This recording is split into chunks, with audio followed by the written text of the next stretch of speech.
Assalamualaikum warahmatullahi wabarakatuh. Alhamdulillahirabbil alamin wa bihi nasta'in wa ala umuri dunya waddin. Wassalatu wassalamu ala asrofil anbiya'i wal mursalin sayyidina Muhammadin wa ala alihi washabbihi ajmain. La haula wala quwwata illa billahil aliyyil azim. Bagaimana kabarnya anak-anakku sekalian pada hari ini? Alhamdulillah, mudah-mudahan semuanya tetap bugar, semangat, dan sehat walafiat. Allahumma amin. Baiklah anak-anak sekalian, sebelum memulai pembelajaran pada hari ini, marilah kita berdoa bersama-sama. Berdoa mulai. A'udzu billahi minasy syaithanir rajim. Bismillahirrahmanirrahim. Raditu billahi rabba wa bil islami dina wa bi Muhammadin nabiyyan wa rasula. Rabbi zidna ilma warzuqna fahma bi rahmatika ya arhamar rahimin. Baiklah anak-anak, pada kesempatan kali ini saya, Bu Usman Hasanah dari SMP Negeri 3 Surabaya akan menemani kalian di mana lagi kalau bukan di Rumah Ilmu.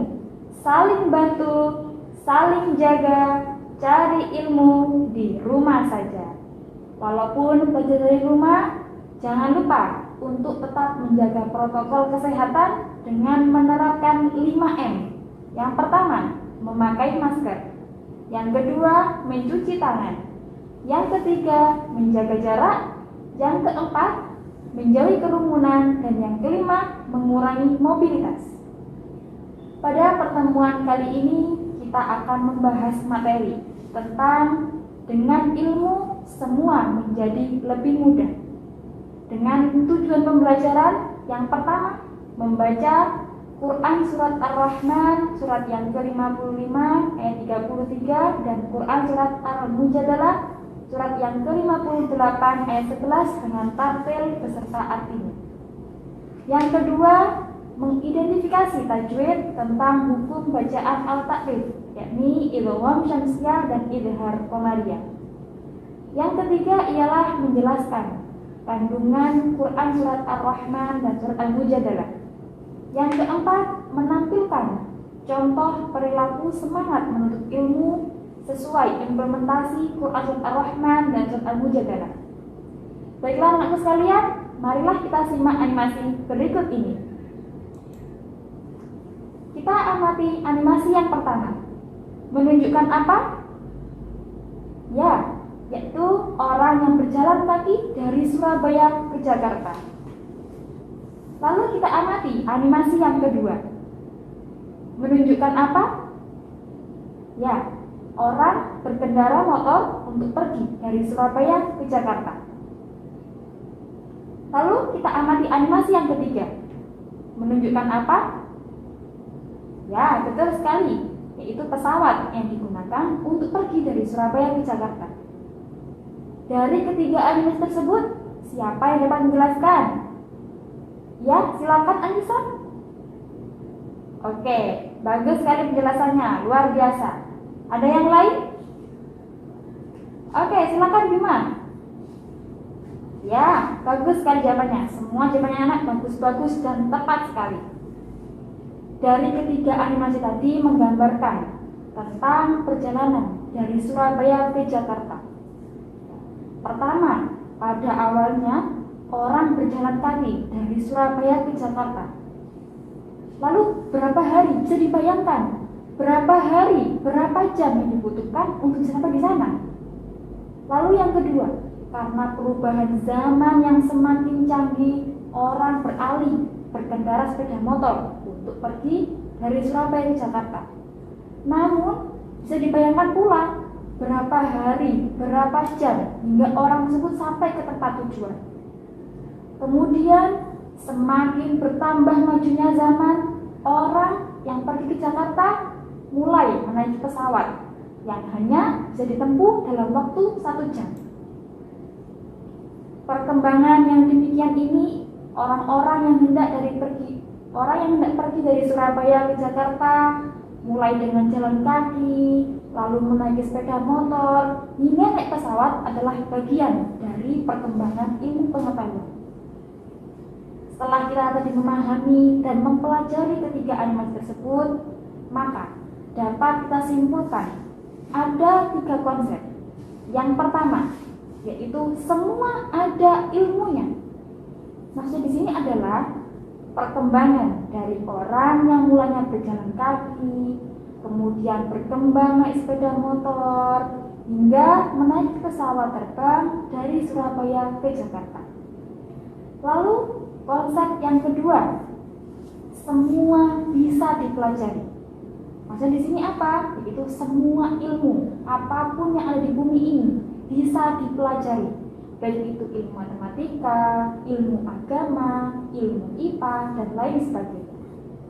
Lalu konsep yang ketiga, yaitu semua ada prosesnya. Maksudnya di sini adalah orang yang mencari ilmu ada prosesnya, melalui proses dari TK, SD, SMP, SMA, hingga perguruan tinggi S1, S2, S3, hingga dia sampai mencapai cita-cita. Jangan kemana-mana, tetap di rumah ilmu. Saling bantu, saling jaga, cari ilmu di rumah saja. Masih berjumpa kembali di rumah ilmu. Saling bantu, saling jaga, cari ilmu di rumah saja. Oke, setelah kita tadi memahami 3 konsep ilmu pengetahuan, dapat kita ketahui pula bahwa dengan ilmu pengetahuan seseorang bisa tercapai impian dan cita-citanya. Ada yang jadi seorang guru, seorang ilmuwan, dokter, dan lain sebagainya. Selain itu, yang paling penting ialah dengan ilmu pengetahuan semua menjadi lebih mudah. Ya, berkaitan dengan semangat mencari ilmu pengetahuan ini sesuai dengan firman Allah. Quran surat Ar-Rahman surat yang ke-55 ayat 33 dan Quran surat Al-Mujadalah surat yang ke-58 ayat 11 yang berbunyi, A'udzu billahi minasy syaithanir rajim. Bismillahirrahmanirrahim.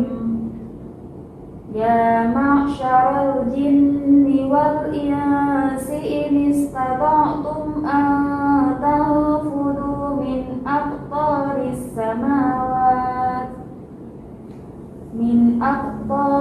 samawati wal ardi fanfudhu la tanfudhuna illa bisultan. Yang artinya, ya ma'syaral jinni wal insi, wahai golongan jin dan manusia, ini stata'tum an tanfudhu min aqtaris samawati wal ardh. Jika kamu sanggup untuk menembus dari sebagian penjuru langit dan bumi, maka fanfudhu la tanfudhuna illa bisultan. Kamu tidak akan mampu menembus kecuali dengan kekuatan dari Allah Subhanahu wa taala. Lalu Quran surat Al-Mujadalah surat yang ke-58 ayat 11 berbunyi, A'udzu billahi minasy syaithanir rajim. Bismillahirrahmanirrahim. Yarfa'illahu alladhina amanu minkum walladhina utul ilma darajat. Wallahu bima ta'maluna khabir. Yarfa'illahu alladhina amanu minkum walladhina utul ilma darajat. Allah akan mengangkat orang-orang yang beriman di antaramu dan orang-orang yang diberi ilmu pengetahuan dengan beberapa derajat. Wallahu bima ta'maluna khabir. Allah Maha mengetahui apa yang kamu kerjakan. Setelah memahami firman Allah, Quran surat Ar-Rahman surat yang ke-55 ayat 33, Dan surat Al-Mujadalah surat yang ke-58 ayat 11 ini kita diwajibkan untuk mencari ilmu sebagaimana hadis Rasul. Thalabul ilmi fardun ala kulli muslimin wa muslimatin. Yang artinya mencari ilmu itu adalah wajib bagi setiap muslim laki-laki maupun muslim perempuan. Hadis riwayat Ibnu Abdul Bar.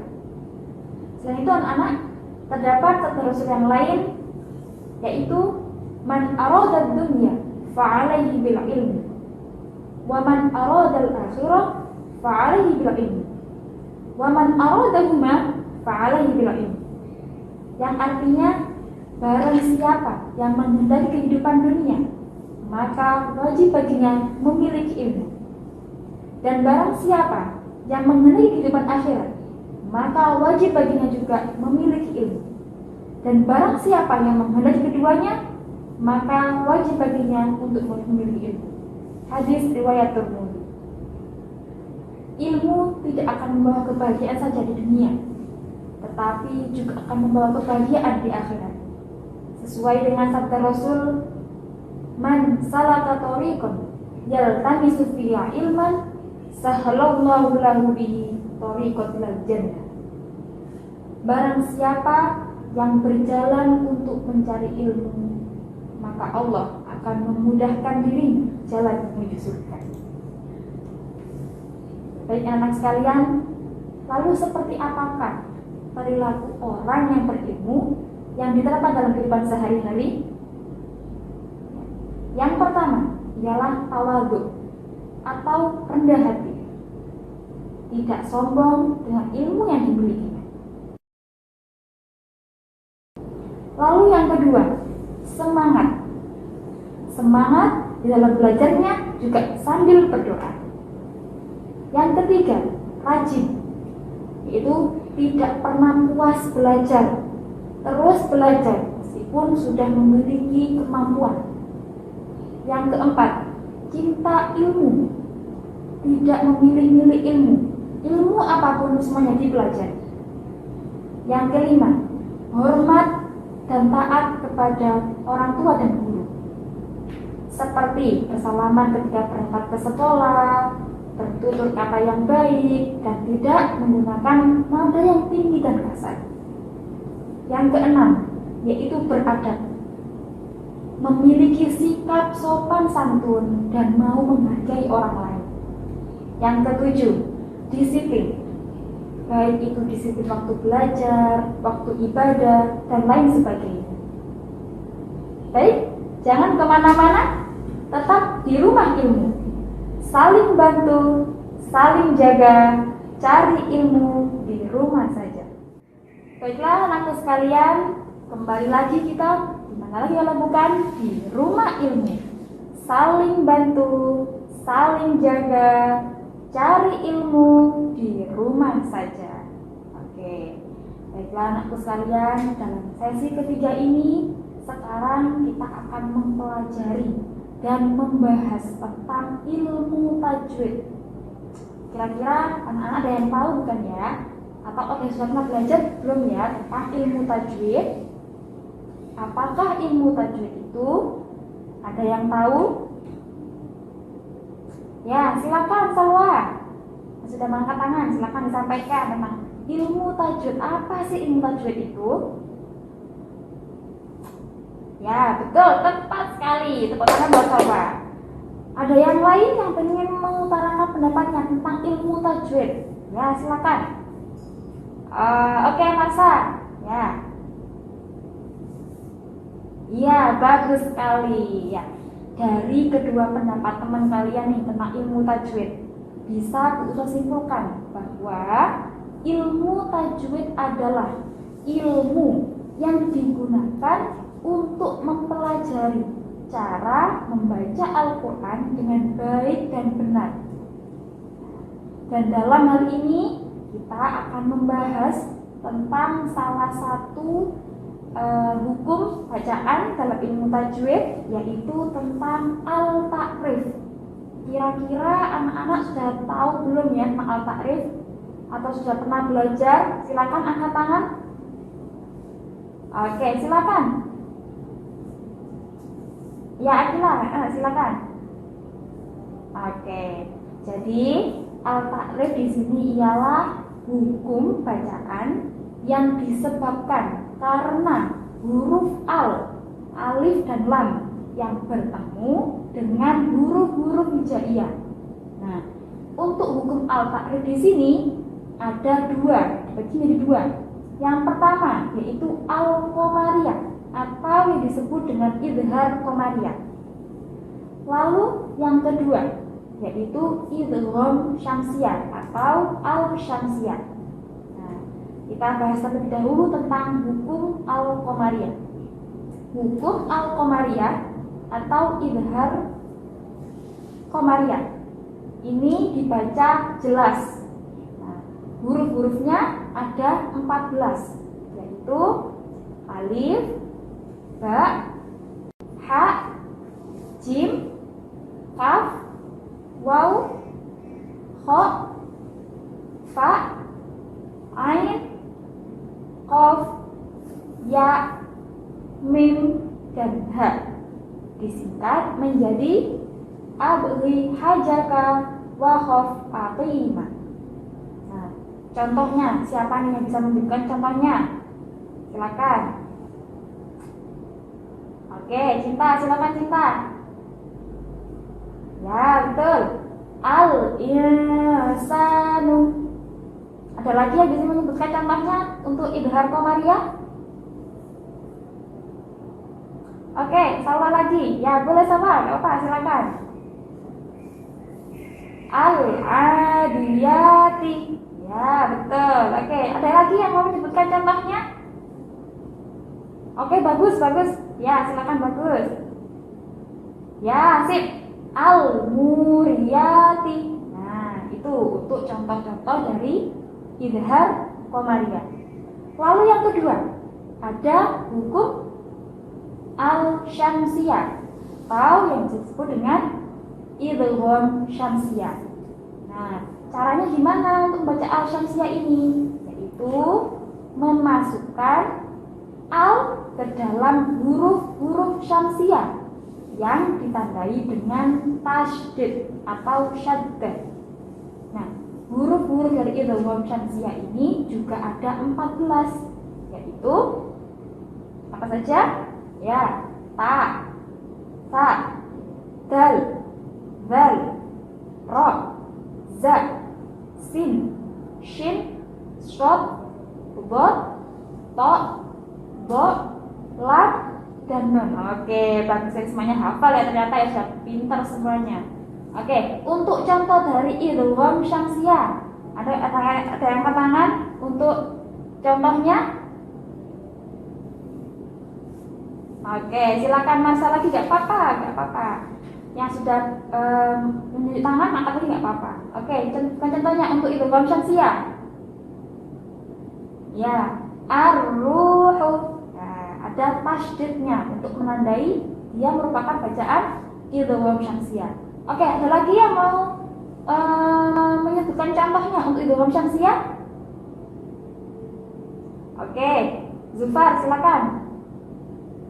Ya, az-zakata ada tasydidnya di huruf za-nya.